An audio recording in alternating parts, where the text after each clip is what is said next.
ఇప్పుడు మీ land 22A లిస్ట్లో ఉందా? అసలు ఈ 22 లిస్ట్ ఏంటి? ఇప్పుడు మీ ల్యాండ్ 22 లిస్ట్లో ఉండడం వల్ల నష్టం ఏంటి?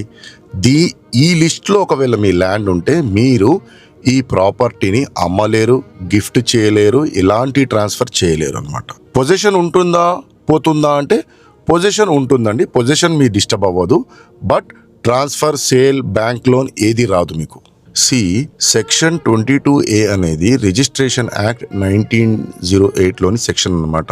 యాక్చువల్గా ఇది సెంట్రల్ యాక్ట్. ఈ యాక్ట్ రిజిస్ట్రేషన్స్ ఎస్ఆర్ఓకున్న పవర్స్, ఎవరికి రిజిస్ట్రేషన్ చేయాలి, ఎలా రిజిస్ట్రేషన్ చేయాలి, ఈ ప్రాసెస్ అంతా రిజిస్ట్రేషన్ యాక్ట్ 1908లో ఉంటుందన్నమాట. ఈ యాక్ట్ లో 22 అనే సెక్షన్ అనేది స్టేట్ ద్వారా అమెండ్ చేసి యాడ్ చేసిన సెక్షన్ అనమాట. అంటే మన స్టేట్, మన తెలంగాణ ఏపీలో కలిసి ఉన్నప్పుడు 1999లో ఈ అమెండ్మెంట్ తీసుకొచ్చారనమాట. ఇది సెంట్రల్ అమెండ్మెంట్ కాదు, ఇది స్టేట్ కి సంబంధించిన అమెండ్మెంట్. ఈ 22A ప్రకారంగా స్టేట్ కి కొన్ని టైప్స్ ఆఫ్ ల్యాండ్స్ ని ప్రొహిబిటెడ్ లిస్ట్ లో వేసే అధికారం ఉంది. దీని ప్రకారంగా వీళ్ళు గవర్నమెంట్ ల్యాండ్స్, అసైన్డ్ ల్యాండ్స్, వక్ఫ్ ల్యాండ్, ఎండోన్మెంట్ ల్యాండ్, ఇవన్నిటిని ప్రొహిబిటెడ్ లిస్ట్ లో వేసి ఈ IGRS అనే వెబ్సైట్ లో మీకు డిస్ట్రిక్ట్ వైజ్ గా డిస్ప్లే చేస్తారనమాట. ఇప్పుడు మీ ల్యాండ్ గానీ ఈ ప్రొహిబిటెడ్ లిస్ట్ లో ఉంది అంటే ఇప్పుడు మీరు ఏం చేయాలి, మీకున్న సొల్యూషన్ ఏంటి?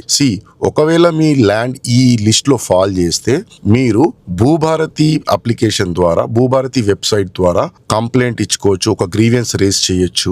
ఆ గ్రీవియన్స్ రేజ్ చేసిన తర్వాత మీకు 30 days కానీ 90 days లో ఒక సొల్యూషన్ వస్తుంది. ఒక ఆర్డర్ అనేది ఆర్డిఓ ద్వారా కానీ కలెక్టర్ ఆఫీస్ ద్వారా పాస్ అవుతుంది. కానీ అక్కడ మీకు ఒక ఫేవరబుల్ ఆర్డర్ రాలేదు, స్టిల్ మీ ల్యాండ్ అనేది కరెక్ట్ గానే ఉంది, బట్ స్టిల్ దాన్ని తప్పుగా ప్రొహిబిటెడ్ లిస్ట్ లో వేశారు, మీకు ఆర్డర్ అనేది ఫేవరబుల్ గా రాలేదు అన్నప్పుడు ఐదర్ ఆ ఆర్డర్ లేట్ చేస్తున్నారు, ఆర్డిఓ గానీ కలెక్టర్ ఆఫీస్ ఆ ఆర్డర్ ని ఇయర్స్ పెండింగ్ లో పెట్టేసి పాస్ చేయట్లేదు. అలాంటి టైంలో మీరు హైకోర్ట్ కి అప్రోచ్ అయ్యి రిట్ అప్లికేషన్ ఫైల్ చేసుకోవచ్చు అనమాట. సో మీ ల్యాండ్ ప్రొహిబిటెడ్ లిస్ట్ లో పడ్డది రాంగ్ గా పడితే అది ఫైనల్ కాదు.